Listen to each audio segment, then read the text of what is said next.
選項1的朋友，依照慣例呢，我會從過去、現在、未來這樣子的時間線來為你做解說。我習慣把你設定在這邊，對方設定在這邊，中間是情感關係的連結。那在講過去的時候，你就可以順便當做驗證哦，聽一聽哪一方可能是你的。如果能量有互換的情形，你就把它對調過來就可以了。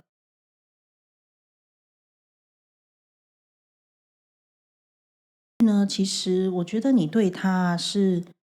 覺得有一種他好像什麼都有了，也不缺你這樣子。那也有一種情形，就是他可能真的是有對象，這是部分的人哦。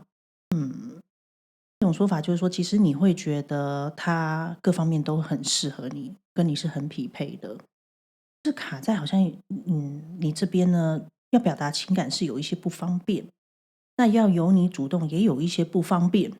這樣子的感覺，可能你們的關係是那種比較不允許被發展起來的。我所謂的這個不允許，都不是說怎麼樣，就是這可能就是某一種社會的框架，或者是你們自己各自的框架而已哦。要你們自己去對應看看。總之就是你會覺得說好像不太恰當，如果要表達心意的話，那要行動也不太恰當，所以你會盡量保持着被動等待的態度。但是呢，吸引力的確是強的。我覺得你有考量到在這個方方面面吧，物質層面也好，還是說契合度這一類的，綜合考量之下，你覺得對方是一個跟你很匹配的對象，所以你自然而然就把它有點像是說一開始是當做一個範本，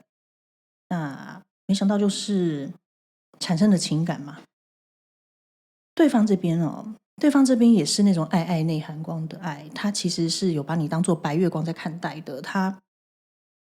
也不排除他可能特別是在晚上的時候會思念你，夜深人靜的時候，他面對自己的內心，他會想起你，覺得對方可能是比較主動的那一個，那他可能不是說真的行動力上面還是怎麼樣，總之他會用一種暗送秋波，或者是你會明白的方式，就是你們兩個知道好的方式，我也覺得他不排除會跟別人講，就是用或許他不直接對你，可是他會用外面傳開的方式來讓你聽到說他對你是有意思的，之間的界限漸漸的變得模糊。實際上發展的有的族群可能有發生過關係，或者是差一點要發生關係，大部分的是差一點差一點要發生關係。總之就是有一個人喊了咔，踩了剎車。對，那大概是在這個身體上面的吸引力其實是蠻強的。我覺得偏向是對方有表達過啦，好，或者是有主動。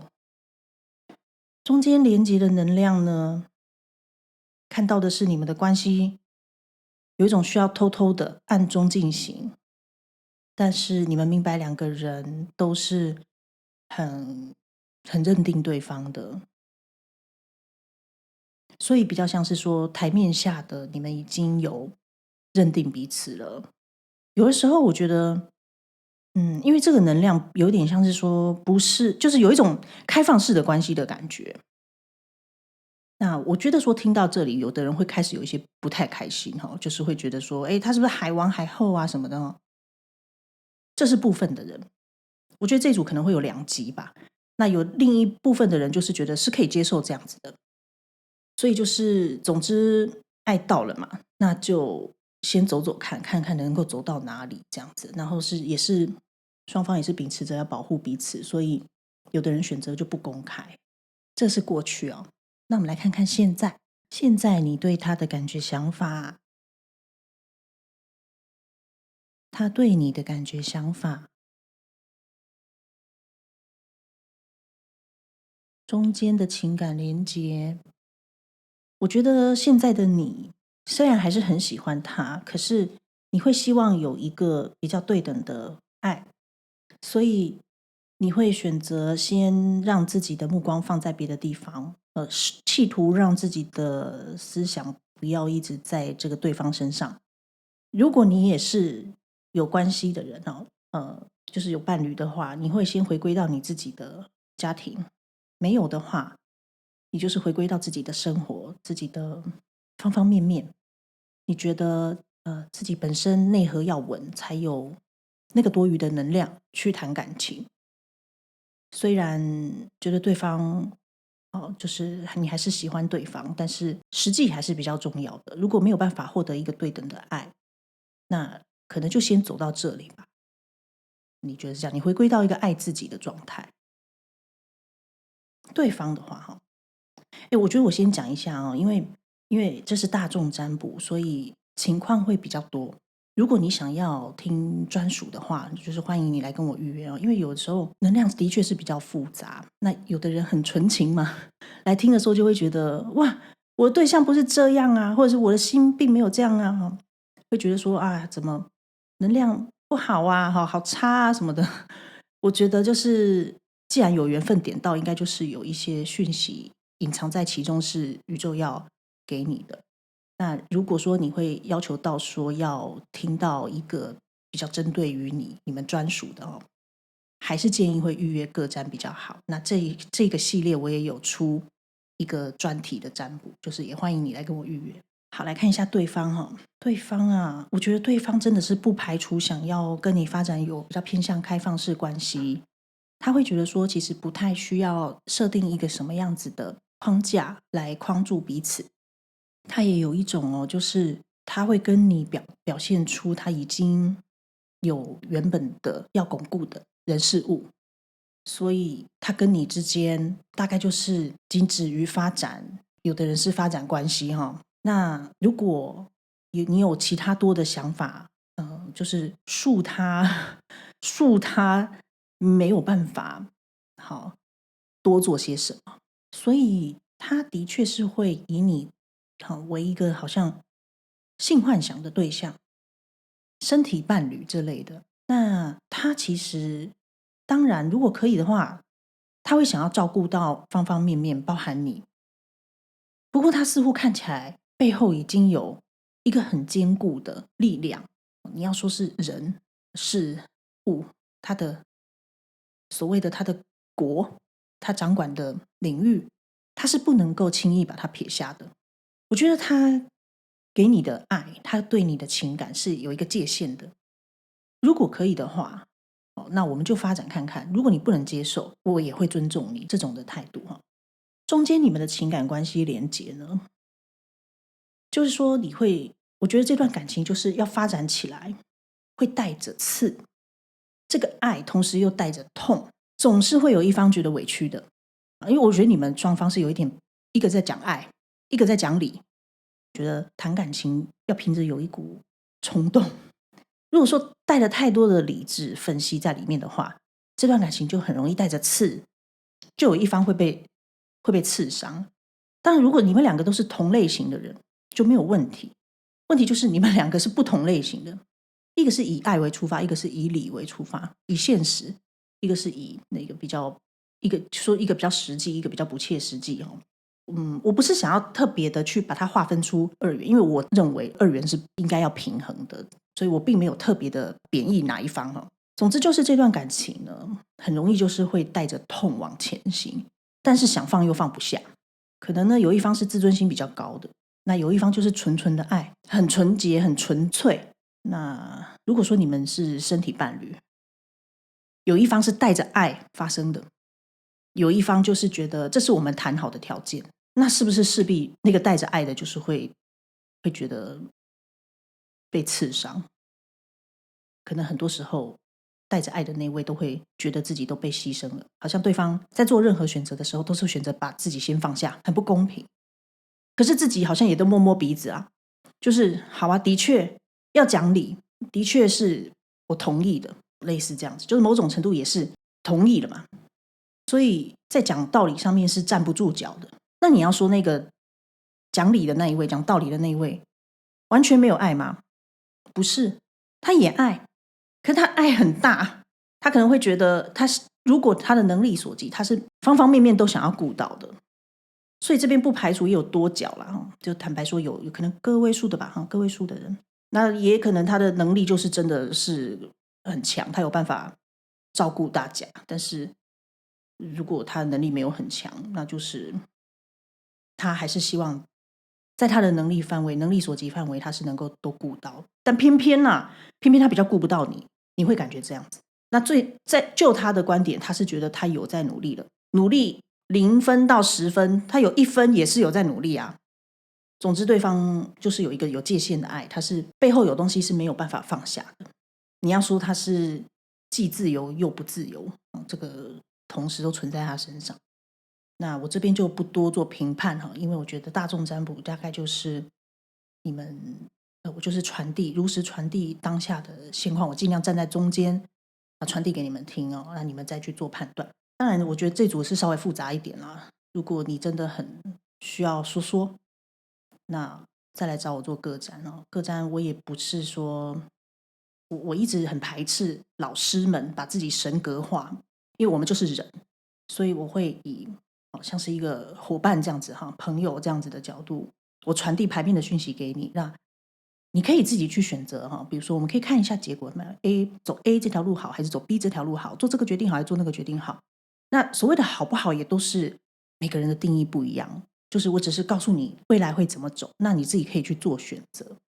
我始終相信選擇權都在我們手上。好，塔羅不是命定，塔羅是給你看一個方向。那自身的答案、自身的課題，我們都要通過經歷去感受這個人生嘛。所以自己做選擇當然是很重要的啊。如果是一開始就跟你說你就是只能往這邊走，不能往那邊走的話，那你可能要打個問號啊，因為我們就不是神，我們怎麼去左右人家的人生，对不對哈？所以我覺得我這一組講比較多，是因為我從3、2、1這樣錄回來，錄到第一組這邊，感覺是說你是一個很有智慧的人哈，因為感覺有一種佛緣的感覺，有一種神明的力量在保護着你，也很有可能你愛上的一個對象他帶有神性，所以我講了一些這類的議題，那你可以去思考看看，也歡迎你留言跟我交流。那所以呢，這段情感既吸引，然後又痛苦。你會不太明白說為什麼要經歷這些，可是這某種程度又是你的真心啊。所以一個人怎麼有辦法把自己的真心打壓下去啊？我覺得我也很明白這種感覺。因為你如果說好，我從此我就不理他，我就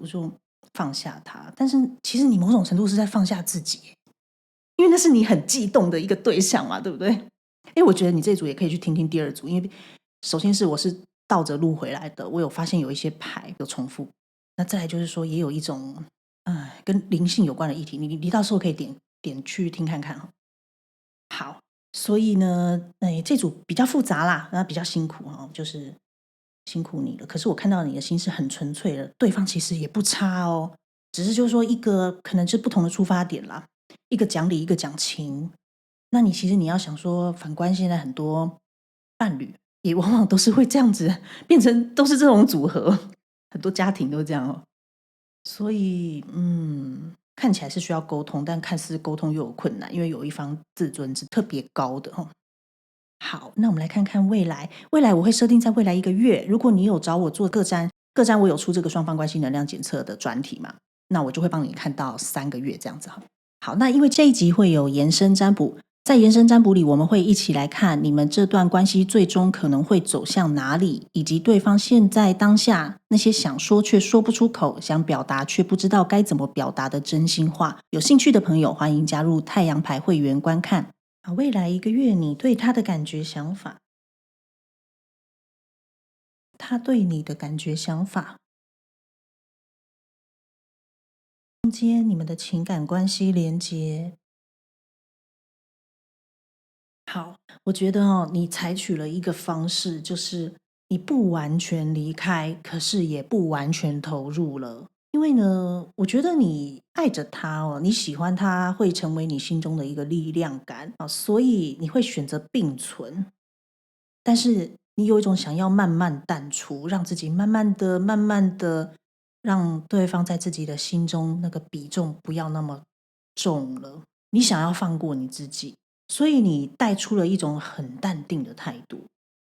這樣子的態度其實有散發出一種非常睿智又強大的氣場，而且變得格外有魅力啊！哇，就是有一種以前的那種純情小可愛，現在變成一個大姐大嘛，也不是這種，也好難形容哦。一種好像看破了、看淡了一切，那反而長出一種魄力來。你變成閃閃發着光，而且你有一種想要讓自己從頭開始的感覺，想要在不傷害自己的前提下踩下剎車，那個力量感就出來了，變得格外有魅力，格外吸引對方啊！哎，怎麼辦呢？所以我覺得你這段情感可能反反复复的有被這個人來來回回的放下了好多次，因為我感覺到對方他有他要守護的東西，那往往在選擇之間他會選擇犧牲你，你可能已經經歷太多次這類的體驗了，所以你漸漸的想要為了愛自己吧，為了珍惜自己，你想要漸漸的抽身了，但是你又知道說抽身對你而言會是一個很大的改變，你可能一時之間也承受不了，對身體健康的發展可能也不好，所以你選擇在用健康的方式讓自己慢慢的淡出，反而就是格外有魅力啊！我覺得一個懂得愛自己的人都會散發出一種自帶的光芒，就像你去買東西也是啊，不要的最大，對不对？這一類的啦，我覺得你是散發出了一種自信的那種光彩，那種光芒感，越有個性就越有魅力。然後他呢，他覺得你是不是想要讓自己稍微休息一下啊？那他其實也很希望你是好的嘛，是健康的，所以他就會尊重，因為他看到你表現出了一個態度，就是你想要有一些自己的時間，所以他會尊重你。他覺得風箏嘛，需要放飛一下，你才會你需要飛翔一下。那反正線是掌握在我手裡的，你總是會降落的啦。所以他有一種被迫不得不尊重你，然後不得不祝福你。之後啊，他看你啊，好像光彩奪目，他開始會去思考說，好像你才是真正最適合我的那一個人。大概在未來1個月的時候，他有這個想法了。他覺得你很適合他，你可能過去都是不吵不鬧的那一個，給足了他面子啊。他可以開始明白，你做的是為了愛才會有的一些妥協，才會有的一些安靜。如果相較於別的人事物，可能別的人事物啊，因為有的時候熟齡了以後，往往那個人際關係都是帶有一些目的性。但是他仔細思考以後，他發現你沒有，你不是帶着什麼軌跡或者是什麼目的而接近他。他其實也再也找不到這麼純粹的人了。你的對象哦，其實也帶有一種神性啊。雖然我剛剛講過哦，因為我覺得講到這個未來的時候，畢竟這個好像白衣天使一樣嘛。我覺得他有某一種程度的，可以看穿人家靈魂的那種能力哦，但不用把它形容的那麼神哦。我覺得他也有一個直覺，知道說，你是一個很純粹的人，你是在這個世界上少見的一個清澈的靈魂，他有感受到的。你給他的愛就是這種感覺，那他其實是尊重你，未來1個月尊重你，那也默默的關心着你。雖然沒有什麼行動，但是他知道你是像放風箏一樣，總是會降落在他身邊的。他想要收線的時候，他知道你是會在的。你是那個在背後一直支撐着他的一種力量，你帶給他許多的溫暖。那我覺得他也是帶着愛啊，在看着你。他看你已經不一樣的感覺，他是希望你越來越好。好，那你們中間的情感連結呢？看起來就是有一個人想要淡出啊，覺得想要停止了，想要讓自己自由了，想要過自己的人生。我就不排除你們這段感情有可能纏纏繞繞了，有可能那種10幾20年的都有誒。那你如果說老師我沒有，我才剛認識他，那我覺得你們這個感情可能緣分還在哦，可能還是會互相有羈絆不短的時間。我覺得這段緣分是這樣哦，是一個蠻深刻的緣分啦，這是我要說的。所以有一個想要淡出這樣子的舉動呢，反而加深了你們關係的連結。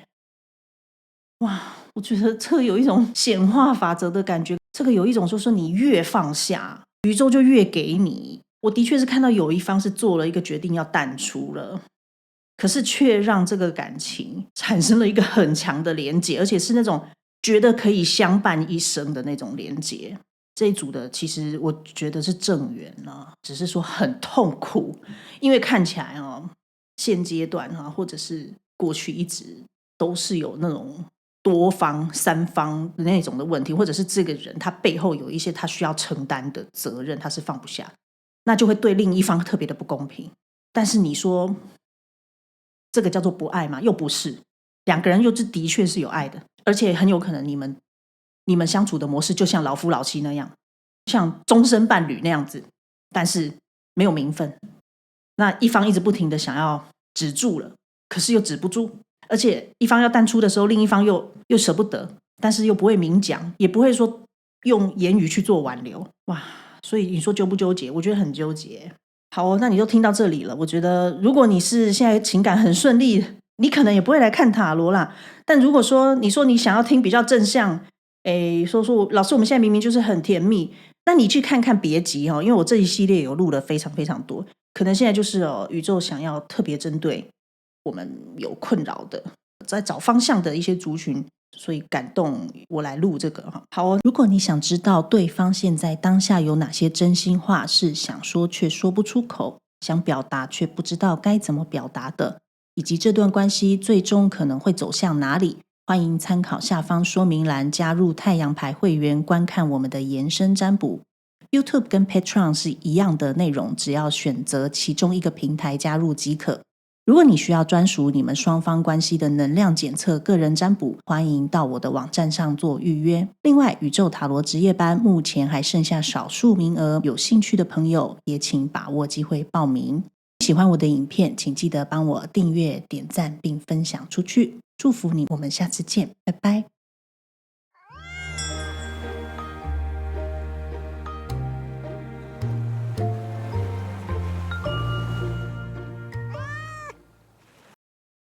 歡迎選項2的朋友。依照慣例呢，我會從過去、現在、未來這樣子的時間線來為你做解說。那我習慣把你設定在這邊，對方設定在這邊，中間是你們情感關係的連結。那在講過去的時候，你就可以當做驗證了。如果說發現能量是對調的話，那沒關係，你就把它互換過來就好了。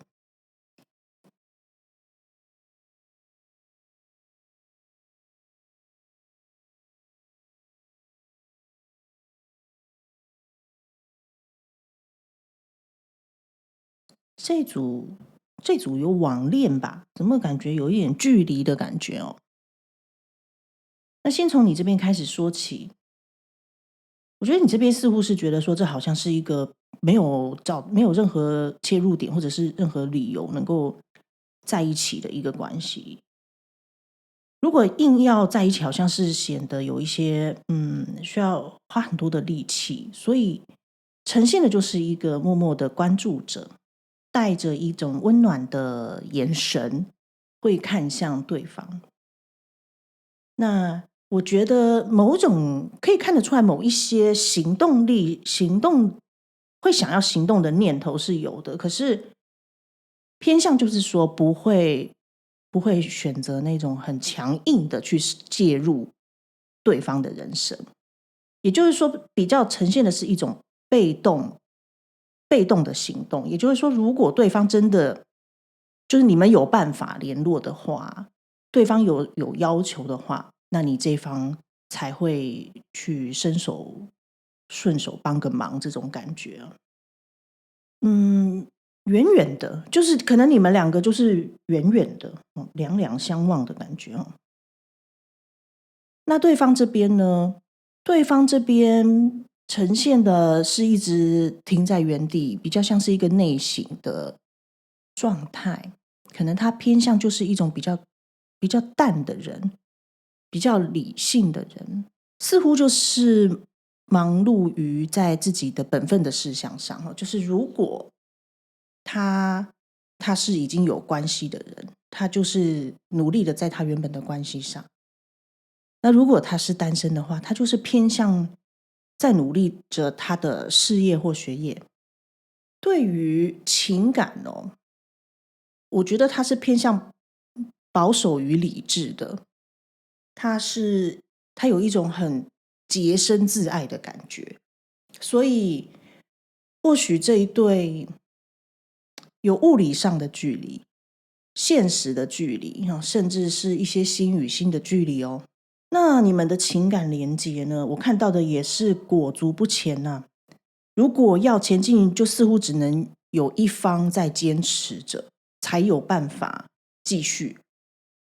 如果兩方都沒有人堅持了，可能這段關係就是遠遠的，你就是把它當做一個心裡的一個秘密吧，當做你的白月光這樣子，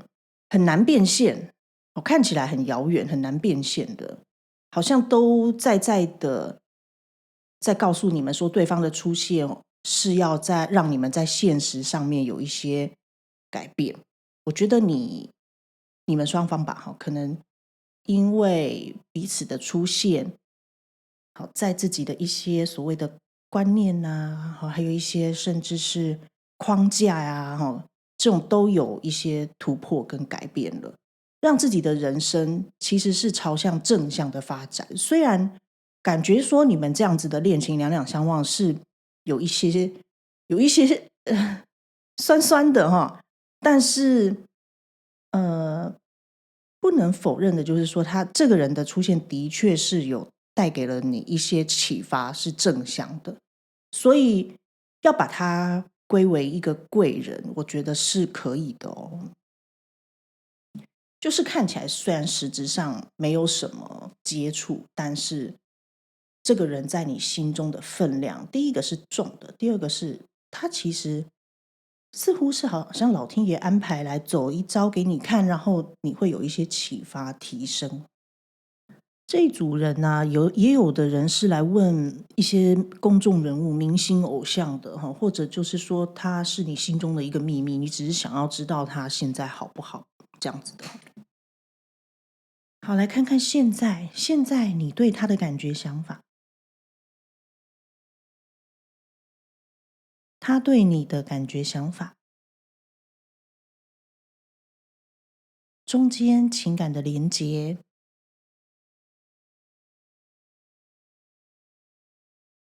好妙哦！就大致先講一下，就是這種現在的現況，可能就是你努力在你的事情上，他努力在他分內的事上，但是你們的靈魂連結卻是在一起的。這組是比較偏向神交吧？好，你這邊對他的感覺想法，我覺得你現在似乎是有一件比較有熱情的事情在進行着耶。你的人生有一種在往前哦，好像朝着你的興趣愛好發展，是在做着你喜歡的事情。那這樣子的能量呢，讓你閃閃發着光。我覺得你很需要這樣子的能量，就是或許之後別急，我們會探討一些人生使命還是什麼。我覺得你很需要做你會讓你心裡有悸動的事情。你帶着愛做着喜歡的事，因為有悸動嘛，就是你會心動，所以我覺得你可以用你的心來檢測你生活的方方面面。比如說，你的職業是不是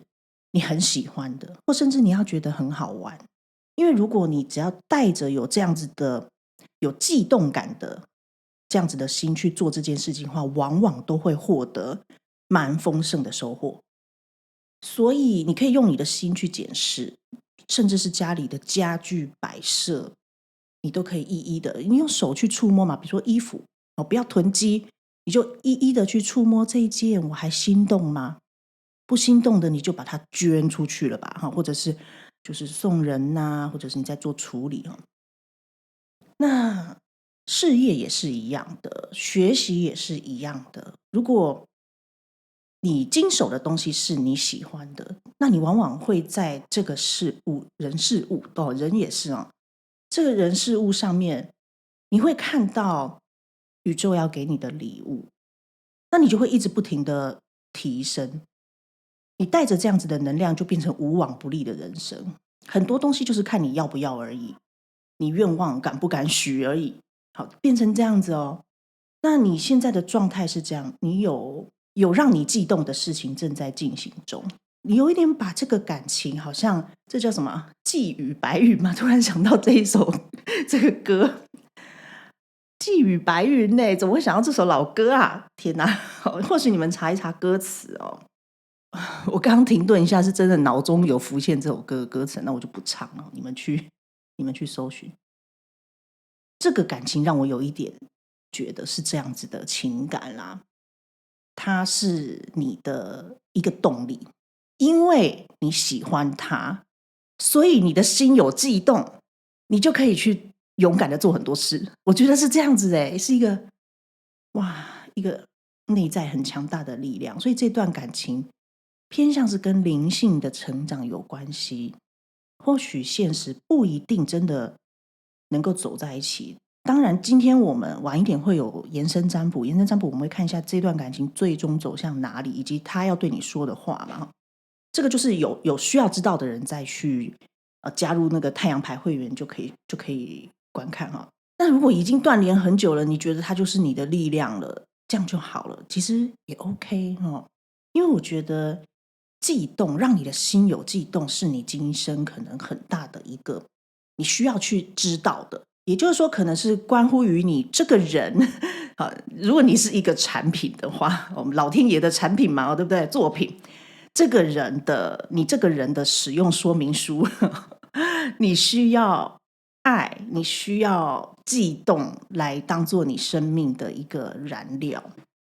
所以你現在似乎把它暫時拋在腦後了，然後你先放眼在你可以接觸到的事情、人事物上，然後再做着是自己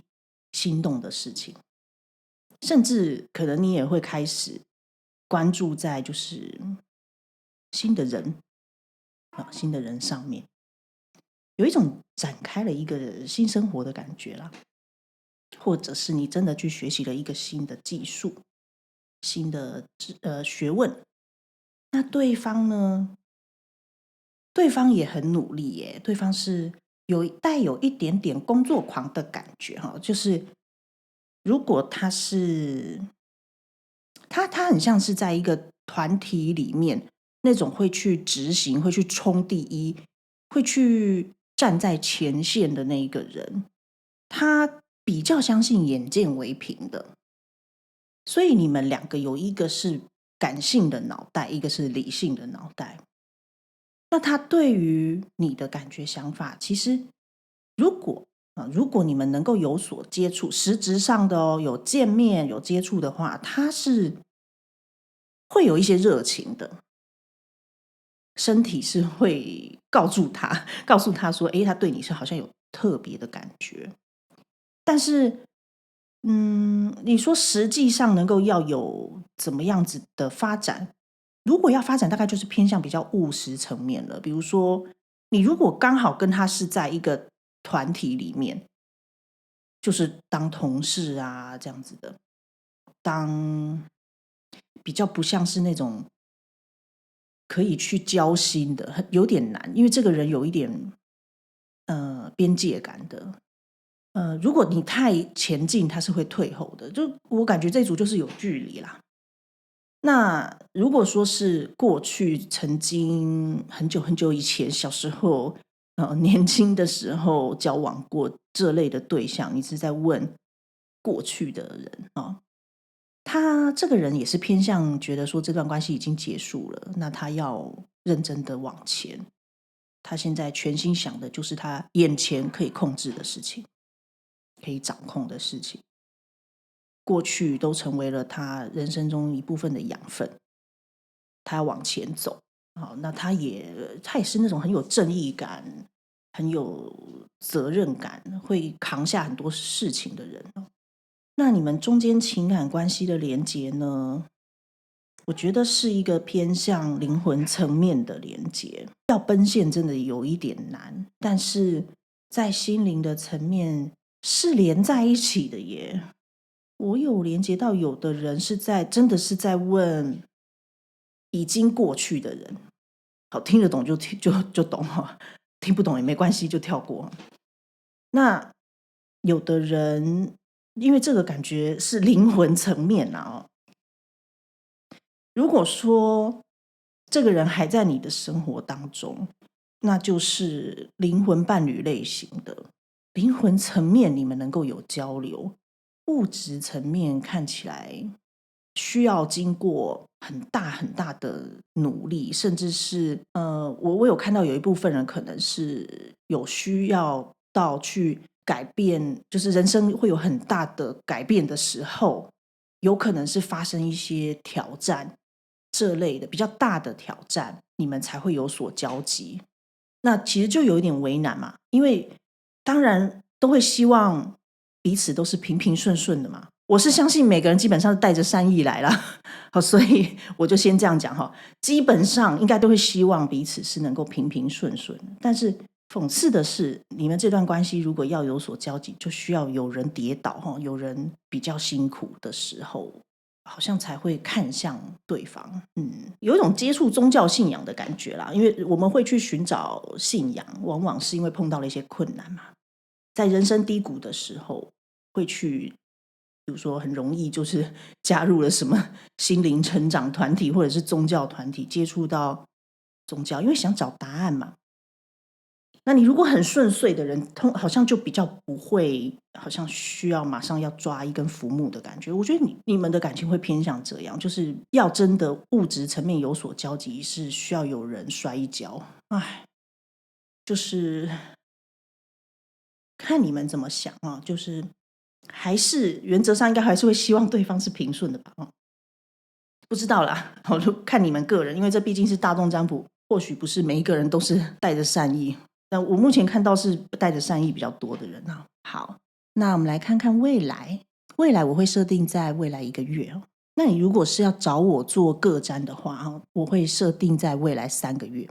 另外，這一集會有延伸占卜。在延伸占卜裡，我們會一起來看你們這段關係最終可能會走向哪裡，以及對方現在當下那些想說卻說不出口、想表達卻不知道該怎麼表達的真心話。有興趣的朋友，歡迎加入太陽牌會員觀看。未來1個月，你對他的感覺想法，他對你的感覺想法，中間情感的連結。好，這一組的話，選項2的話，可能就是分成2部分了。有的人是在問前任哦，或者是過去的人。那有的人的確是還會有交流，還會有交集的，有點像是，不一定是同一個團體，就是可能是還是會有接觸接洽的。你對他未來1個月的話，我覺得你有一種收心的感覺耶。你會跟他，如果還接觸到的，就是公事公辦咯。那如果接觸不到的，你就是建立自己的專業，你有一種專業的形象，專心的賺錢吧，像是這樣啊。接觸得到的話呢，你會給他不太好的臉色耶，就是冷冷的，不會付出了。然後你呈現的，如果你還看得到他，跟他接觸得到的話，你會呈現的有一點有壓力，想到他就是喜歡，但是想要向前又要勒住自己的感覺，你自己默默承受着壓力。那展現出來的外在態度就是比較冷。如果有接洽的話，接觸的話，對方是會感覺到你變了，怎麼好像變得比較疏離，比較冷漠。那對方這邊呢？對方這邊其實，對方算是一個比較會往內去內省的人。那他看到如果是說你們還接觸到的話，如果能夠看到你，或者是跟你面對面啊，或者是跟你有所交集哦，他是會想要引你注意的。我覺得見得到的話，這個人是會幻想你的，而且他會施展一些魅力來引起你的注意。有一些小動作哦，是刻意在做給你看的，但是他展現出來的態度也是配合着你公事公辦。他可以依稀感覺得到你有一些不悅，但是他也不會明說，就是用一些小動作引起你注意啊，就是這樣。這是未來1個月的能量。中間你們情感的連結啊，我覺得如果你們沒有斷聯了的人哈，就是還聯絡到的人哈，這一組還蠻有可能有正緣的潛質，所以還蠻妙的。你們過去那麼的遠，然後到未來1個月看起來有正緣的潛質啦，那還是要看你們有沒有雙方到底有沒有共識。因為看起來你們2個的差異是大的，要麼就是互補型，要麼就是真的是距離，你們有一些距離障礙是需要去跨越的，所以會需要你們雙方都有共識，要一起往這個方向前進的時候，才會變成是正緣。如果只有一方，只有一方，這段關係很容易就是會走散，就是變成心靈上面的寄託。但無論如何，這個人的出現都是幫助你的靈性有所提升，他都算是一個善緣啦，算是貴人。好哦，如果你想知道對方現在當下有哪些真心話是想說卻說不出口，想表達卻不知道該怎麼表達的，以及這段關係最終可能會走向哪裡，歡迎參考下方說明欄，加入太陽牌會員，觀看我們的延伸占卜。YouTube 跟 Patreon 是一樣的內容，只要選擇其中一個平台加入即可。如果你需要專屬你們雙方關係的能量檢測、個人占卜，歡迎到我的網站上做預約。另外，宇宙塔羅職業班目前還剩下少數名額，有興趣的朋友也請把握機會報名。喜歡我的影片，請記得幫我訂閱、點讚並分享出去。祝福你，我們下次見，拜拜。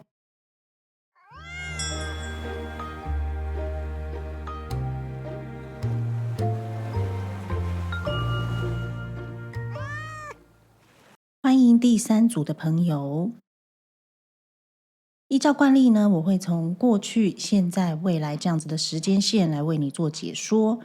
那在講過去的時候，你就可以當做驗證跟對應哦，然後來做一個初步的判斷，你是屬於左邊還是右邊這樣子的哈。然後呢，我習慣把你設定在這邊，對方設定在這邊，中間是你們情感關係的連結。先從過去開始看，過去你對他的感覺想法，他對你的感覺想法，中間的情感連結。好，我覺得你們的認識場合應該是偏向在一個比較公眾的場合，或者是說比較不像是你們一般在生活當中會接觸到的人。就是算是一個因緣際會吧，一個偶然間。我覺得不排除因為從你這邊看，不排除你是當初有幫他解決一些困難跟紛爭的人。你很像是一種人民保姆那樣子的角色，你帶着一種保護者的姿態，然後也有點像是一個，我覺得就是一個就是主持正義呀，然後跟一個。你要說是那種主管型的是人家一般會覺得像是靠山類型的，我覺得你可以套用到，或許是你的職業吧那也有的就是你本身就是帶有這樣子的氣場。總之呢，就是你跟他相遇的你的特質是你偏向是一個保護者，然後是一個幫助他解決擺平一些事情的人。所以呢，你看他就大概就是說，你經手事件或者是經手的對象的其中之一。你當初看他只是覺得說盡你分內，盡你的本分，或者是舉手之勞來替他做一些事情。那其實或許你本身是對感情呢沒有抱持着說要再有發展，或者是你可能就是一個。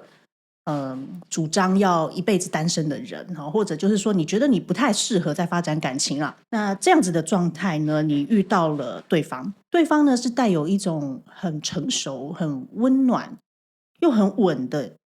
一個氣質。然後你們相遇的時候，你看他好像他閃閃發着光，我有看到這樣你覺得他是特別吸引你眼球的，很奇妙，就是不知道為什麼哪個角度，老天爺就是剛好打了一個燈，一個陽光灑在他的臉上之類的，那或者是側臉或者是他工作，或者是他專注的樣子，你就是被那個姿態有瞬間吸引到。但是呢，我覺得你一開始並沒有說想要對這段感情有什麼樣的想法，因為大概就是覺得你這是在盡自己本分啊，做自己舉手之勞的事情。所以呢，你對他的感覺想法大概就是他是其中之一，可能就是把他當作是一個人生的經歷，一個過客這樣子的感覺。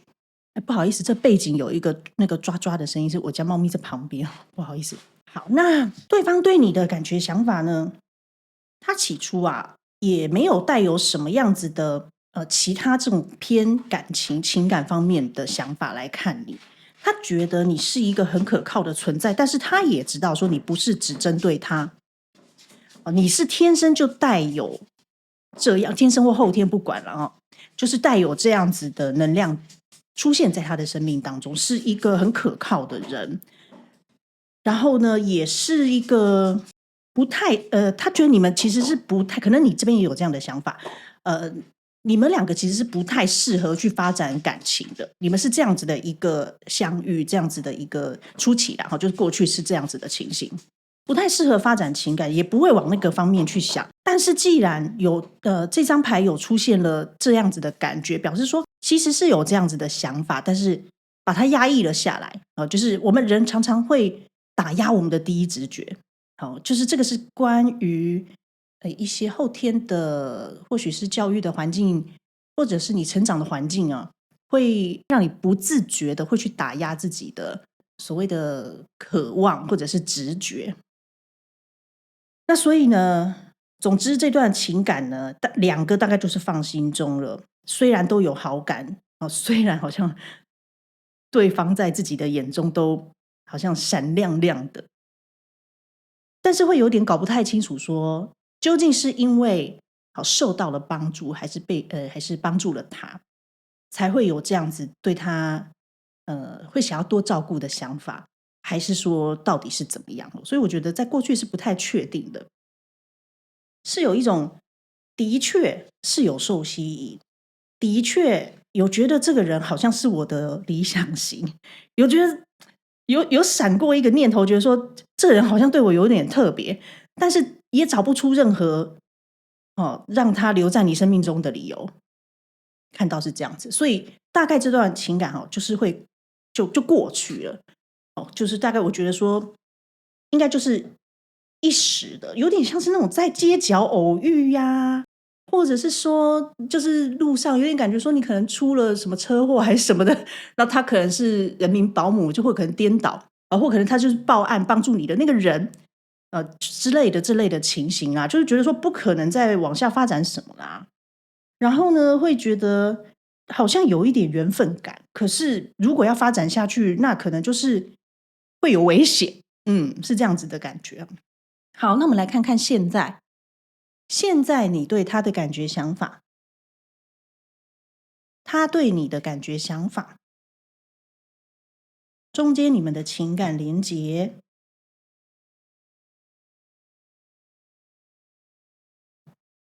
好，出這樣子的牌啊，我可以說你們或許現在是斷聯的情形，就是說，雖然過去你們的相遇的初始是這樣子這麼的印象深刻，但是中間或許你們斷斷續續有一些契機有聯絡上之類的。總之呢，我看到的如果是現狀，無論你們過多久了，現狀看起來就是似乎是一個斷聯的情形哦，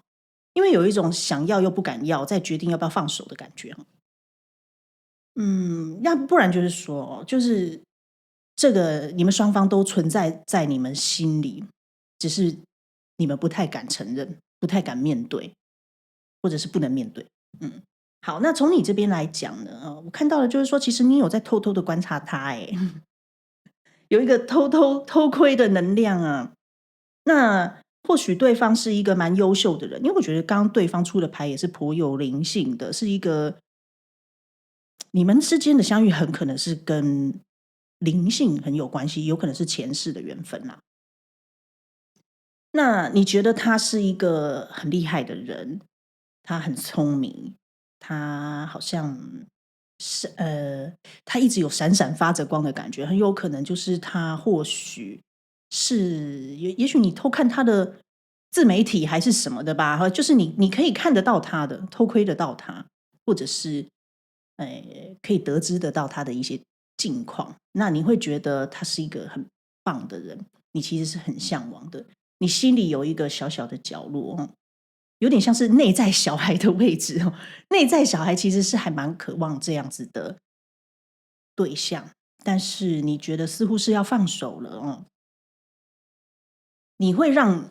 自己回歸到一個現實務實的層面來考量這段關係，無論這個關係是不是帶給你靈魂深處有一些震撼，你會覺得說你要回到你的生活當中，你要面對現實，所以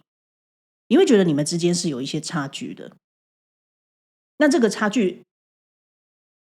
你會覺得無法克服啦。是這樣子的能量哦，就是或許家人不會同意，或許沒有辦法承擔世俗的眼光，那你會覺得，你會需要放手。所以我這個議題感覺跟你的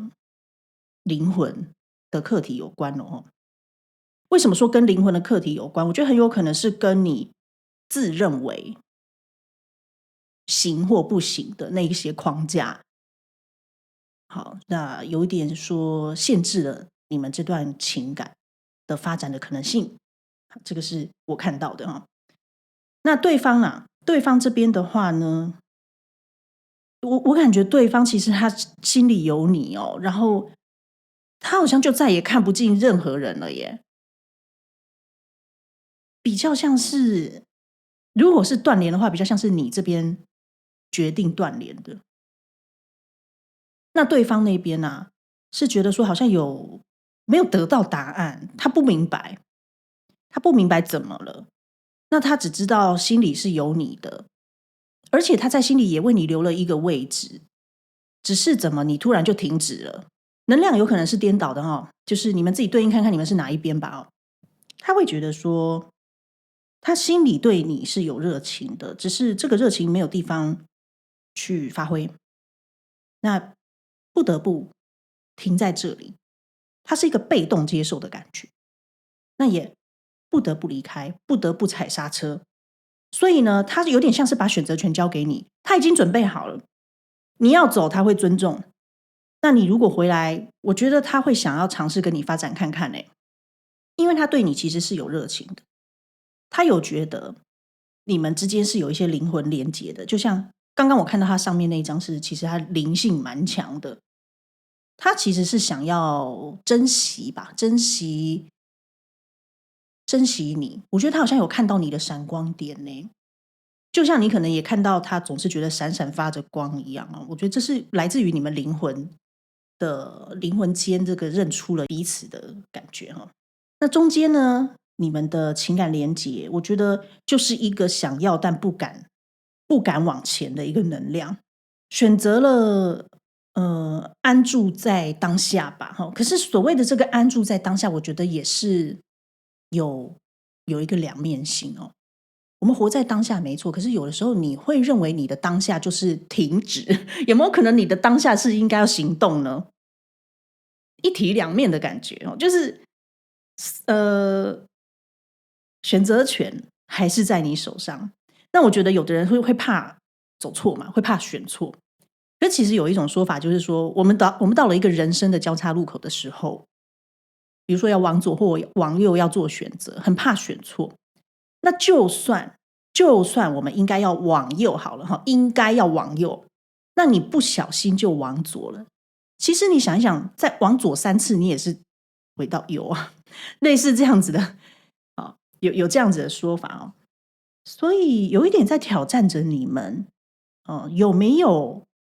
誠實的面對自己的心？我覺得選擇，當然就是說選擇打壓這個感覺，是一種選擇。可是有看到的說，你在打壓的好像是你自己內心中真正的渴望。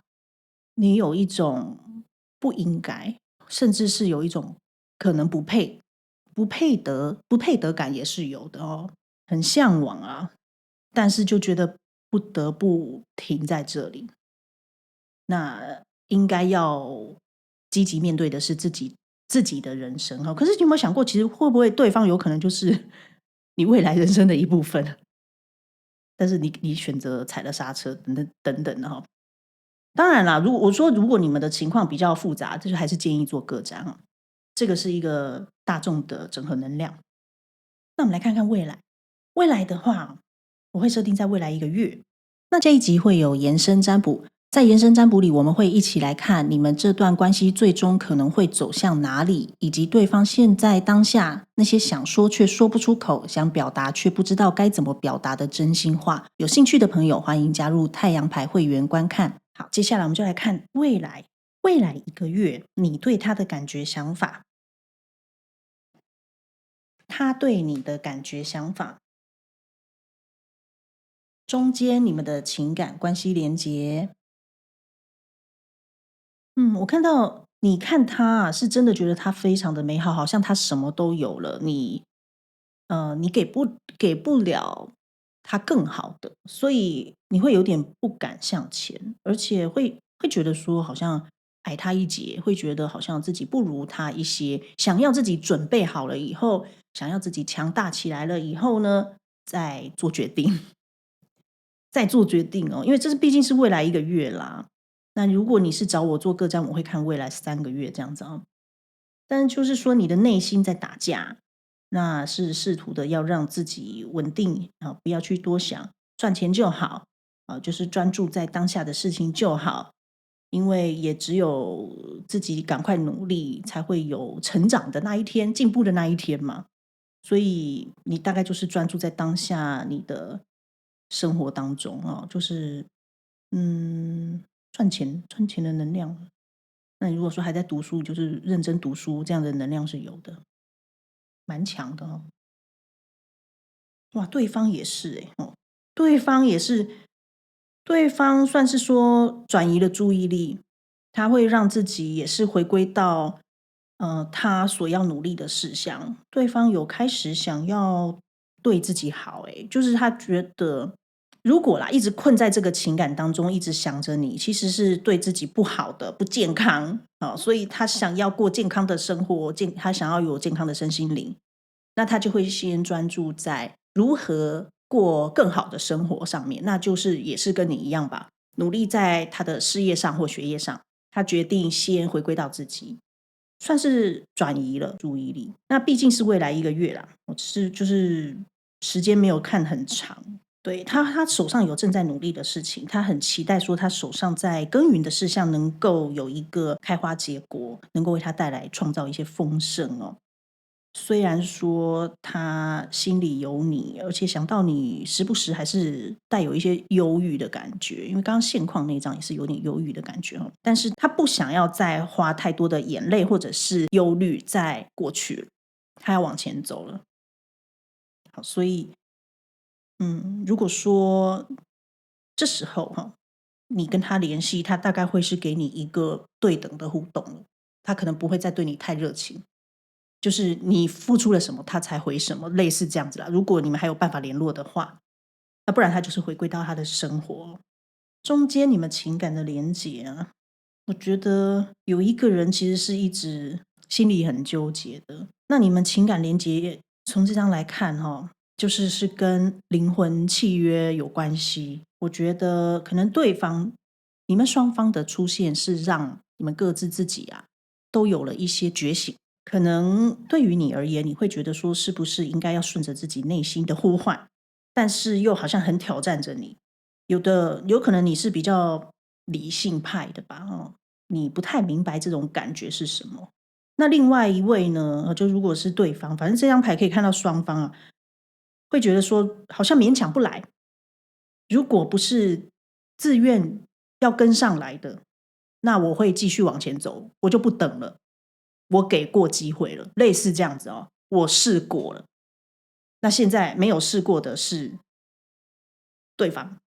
就是看我覺得是你啦，你比較像是會勒住自己不太敢往前的那個人那對方就會覺得說我已經試過了，我已經表達過了。雖然不一定是非常直接的打直球，但是你應該是知道的。我們之間的距離有10步的話，我走了9步，剩下一步你應該要走，你不走的話，